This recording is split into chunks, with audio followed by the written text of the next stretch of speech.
America's downfall won't be caused by foreign enemies, economic collapse, or lack of innovation.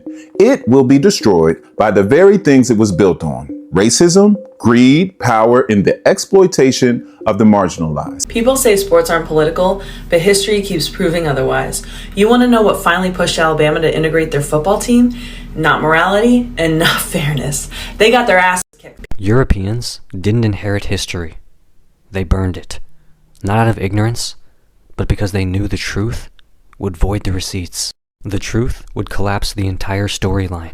Hi guys, welcome back to our channel. In case you're new here, my name is Maren. And I'm Maureen. Right, so in today's episode, you're going to be featuring creators from TikTok who are going to be debunking on the effects or impacts of racism on the social and economical structure in America. Right, so today we have speakers from the Asian community, Black community, and the white community. And I feel like in today's episode, most of them are speaking in unison. Right, and guys, it's quite funny that white people they can't stand living with a certain group of people, but at the same time they still need them so much to incorporate them into their daily activities that they can't let them go, especially when it comes to activities like sports. It is now known that some of the best performers when it comes to sports is the Black community. Majority are the Black community. But guys, what are we talking about? Let's watch and then we come back and talk about it. Consider subscribing if it's your first time here, and also let us know your thoughts and opinion on the comment section. Let's watch and then we come back.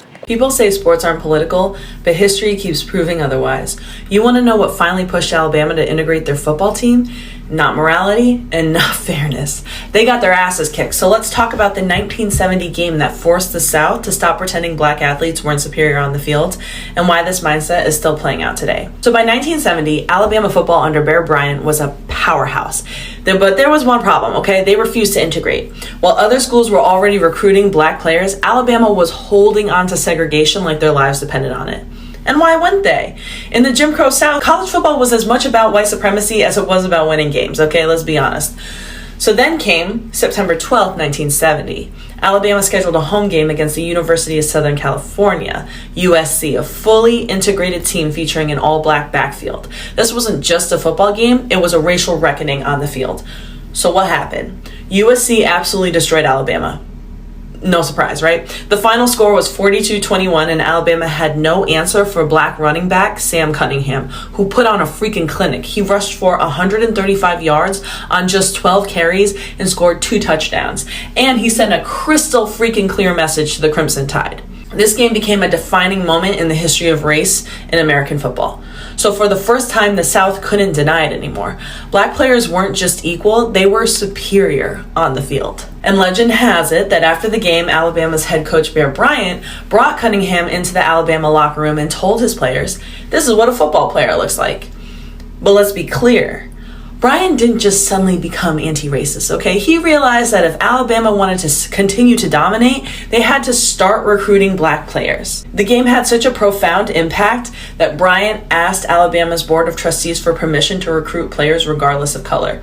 Less than a year later, in 1971, Alabama fielded its first integrated varsity squad. And once that door opened, the entire SEC had no choice but to follow suit. But we know that not everyone supported integration, okay? Many white parents and fans were furious, claiming their white sons would lose out on opportunities because Alabama was now forced to recruit black players. Does this sound familiar? This isn't just sports history, okay? It's a blueprint for how progress actually happens and how people react when the system that they've always benefited from starts to change. And in today's world, this is exactly what DEI is supposed to be about. Casting the recruiting net wider to ensure that the best, most qualified candidates get the job regardless of race, gender, or background, okay? But here's the problem. America was never built on inclusion. It was always built on exclusion. The version of normal that we have was never based on merit. For decades, white people never had to compete fairly because black, Asian, indigenous, etc. candidates weren't even considered. And the second we started actually playing fair, white folks started realizing just how mediocre a lot of them were. And instead of admitting that, they blamed their loss of opportunities on diversity. They never lost advantage. They lost a little bit of it. And this is why people scream about DEI hires and affirmative action instead of acknowledging the decades of white affirmative action that came before it. Because the way racism, sexism, and exclusion were allowed to thrive was through stereotypes that made white men seem naturally superior. And when that illusion breaks, it sends people into panic. But history keeps proving the same point over and over. When you shut out entire groups of people, you only hurt yourself in the long run. Look at Alabama. I mean, they couldn't keep up at all when they had an all-white team, and if they had refused to integrate, their football dynasty would have collapsed. Europeans didn't inherit history. They burned it. Not out of ignorance, but because they knew the truth would void the receipts. The truth would collapse the entire storyline. So they rewrote the narrative in powdered wigs, hiding genocides under Latin, and renaming every theft as discovery. This wasn't documentation. It was branding. Europeans didn't study other civilizations. They studied how to erase them and still pass the test. The moment they touched a library, it caught fire. Egypt, the Rosetta Stone was looted. The nose of the Sphinx was blown off. They stood over the ruins and declared Africa illiterate. India, Nalanda, one of the world's oldest universities, torched. 9 million manuscripts vanished. Then they published textbooks claiming Europe invented math. Mesoamerica, over 5,000 Maya codices burned in church bonfires, called satanic, and then centuries later, copied for European astronomy. Mali, Timbuktu had more written texts than all of medieval Europe, and France buried them in sand until African scholars smuggled them out in the dark to preserve their own knowledge from European archivists.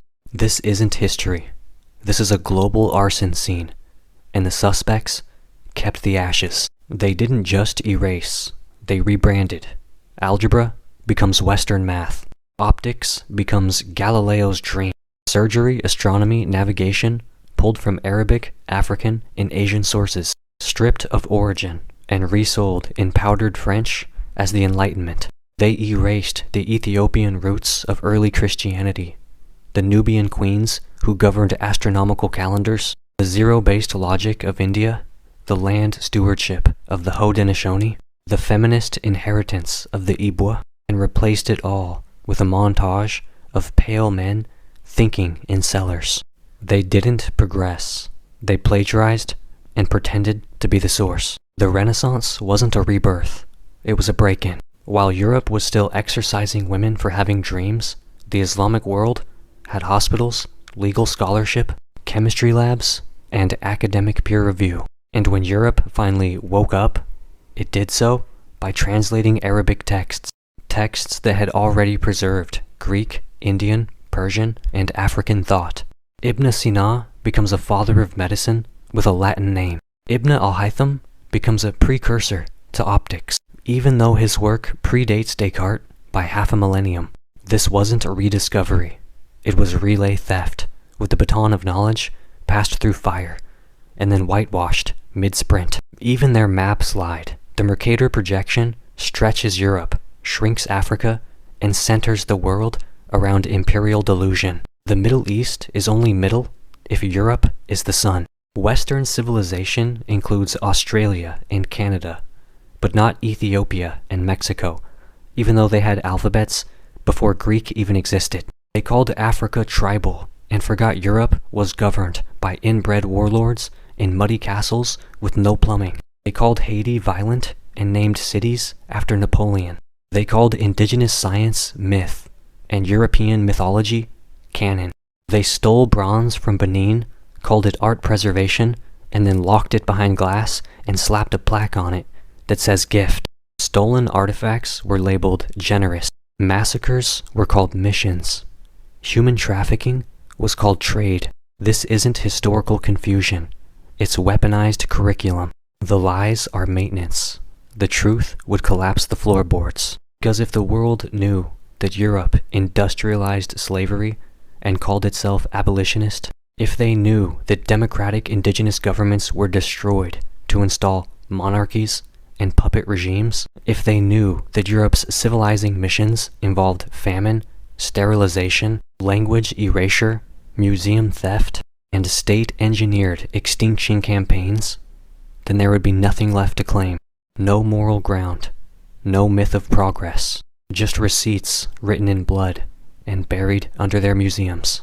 This is why their timelines start with Plato and end with Churchill. Why every world history class skips from Greece to Galileo like nothing of value happened in those 2,000 years between, unless it was white and male and drawing triangles. Europe didn't document history. It hunted it and locked it in glass. It renamed it, and when we speak the truth out loud, we get banned from TikTok. But this isn't revision. This is restoration. We're not studying Europe. We're surviving its edits. Cope. America's downfall won't be caused by foreign enemies, economic collapse, or lack of innovation. It will be destroyed by the very things it was built on: racism, greed, power, and the exploitation of the marginalized. So let's start with racism. America's had a centuries-long addiction to white supremacy, from slavery to Jim Crow to mass incarceration to modern-day suppression. The system wasn't just built on racism, it still depends on it. And you can't build trust and unity and long-term prosperity when the foundation is hatred and division. Now let's talk about the power, because America doesn't just chase power, it hoards it. At the very top, power is concentrated in the hands of a few, bought and sold through billion-dollar lobbying firms and dark money, and the people at the bottom, well, they're distracted and divided and disposable. But power with no accountability always turns inward. It eventually devours its own. Then there's greed. America's true religion. Every institution, healthcare, housing, education, even justice is for sale. The rich don't pay taxes, corporations exploit workers, billionaires fly to space while families can't afford insulin.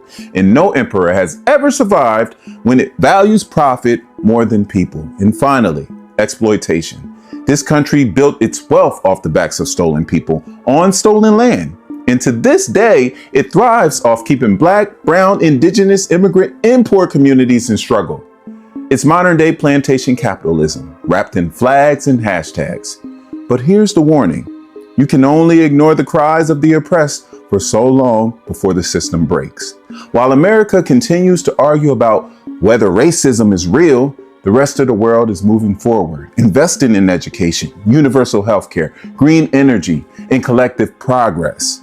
They're building bridges, America's burning them. And yes, if this country doesn't confront its demons, it will collapse from the inside out. Not because of the lack of greatness, but because of its refusal to share that greatness with everyone. The future won't be stolen by guns or war. It will be lost in boardrooms, courtrooms, and classrooms where equity is denied and truth is buried. And when America falls, it won't be a tragedy. It'll be a consequence. The story isn't just about football, obviously. It's about every industry, every opportunity, and every time change comes knocking. The same people who opposed integration in the 1970s are the same people who scream about the DEI hires today. And just like Alabama football, companies, institutions, and industries that refuse to evolve will get left behind. And you can either embrace the future or get steamrolled by it. Alabama had to learn the hard way. They got steamrolled. So who's next? Oh, and if you liked this, stay tuned for more episodes of Racist Sports History where we talk about all the times racism tried to win and got absolutely humbled instead. Until next time, y'all. So guys, welcome back. Let us know what you think about the episode you just played in the comment section, yeah? Before we start, I think I want to point out something. Whatever the lady was saying pertaining sports, yeah, I have to say that I do agree with her, and I know that studies have been carried out and it's proven that Black people are genetically superior and therefore they are better at doing certain things compared to their white counterpart, yeah? Mm-hmm. That being said, let me just say I'm not surprised that this was happening in Alabama, where they were still holding on to segregation until they couldn't anymore. And it's not like they incorporated Black athletes because they had a change of heart. Rather, they incorporated Black athletes because they felt like they needed to win. And right at that moment, the white athletes were not doing it on their own, you know. Mm-hmm. So it was just the pride and arrogance of them not wanting to be defeated is what made them incorporate the Black athletes, you know. Right. And and even at that, parents to white kids kept insisting that if black kids were recruited into these sporting events, it would take away opportunities from the white kids. And this is the situation you see even until today, when they themselves put measures like DEI to try and protect themselves, and then in turn they smear campaigns that things like DEI are put forth to help black people, whilst they themselves are hiding behind black people so that black people can help them with certain things, like for example in this case sporting events. Right. So you guys, this is what I normally mean. Like at the same time, they don't want black people, but at the same time they can't live without black people, you know. And I have to say, I can't imagine what it looked like for the black athletes who are being drafted by such racist teams who are holding on to segregation so much, you know. Can you imagine if even right now we normally see sportsmen in England who are black, the black players, football players who normally, in America they call it soccer, the black soccer players, they normally go through racist experiences, and it's not exclusive only from fans. They also go through it in their own teams, from other teams, you know, and they still go through it. So I can't imagine what it looked like during those days of segregation where they were drafting black players, you know, and the mental health, because I do believe for some of these players being drafted into big teams, it comes with good benefits and paychecks, so they have to endure that situation in order for them to put food on the table, or in order for them to get their families from certain struggles, you know. So I feel like the racism back then was too much for them, but the black community has always been resilient, you know. And then also let's talk about the white man who was talking, you know. But before we go to him, can we just touch on the black man who was talking about America being built on the system of racism? That is how it's thrived there, and being built on the back of others. And I can say, I don't know if some of you have come across some works that talk about the impact of racism, and it does not only affect the people who it's being done to, but also it affects the people who are doing it, you know. Because I saw somewhere that for white America, it has really bred incompetence, because they get things free, in an easier way compared to their counterparts, you know. As in, they get so comfortable in a situation where they are being handed things, you know. And I feel like that is making their people, you know, incompetent and lazy, you know, unlike the black counterparts who have to work hard for these things. So racism does not only affect the person that it's being done to, but it also affects the group who is practicing it, you know, because then they have a preconceived notion which is false, and they live by it, and they teach their generations that follows, you know. And also when the palm-colored man was speaking about history being erased and history being stolen by palm-colored people, I feel like this is by now it's already established, and I think if palm-colored people are coming to this realization, it's only because they're the only group of people who are not being taught the true history. Because when you come to the black community, everybody knows that the history that we know right now is not the whole complete picture, and it has been edited to suit the narrative of the powers that be. Even in America, black communities know the same thing. If you go to Europe, if you go anywhere where there is white and black settlements, that is what the black communities know. But right now, such talks are becoming predominantly huge in the white community, I feel, because they're the ones who've been kept in the dark for so long, and some of them are only maybe stumbling into these truths. But you know, one time we also did an episode where we were talking about white people only realizing the true history, and a fan told us, a subscriber told us that what is to say that white people, even if they haven't been taught this history, what is to say that they never knew?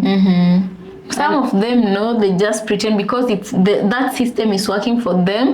They pretend to not know, and they're happy living in ignorance, you know. So guys, let us know what you think about this episode, and also consider subscribing if you're new to our channel, and we'll see you on our next episode.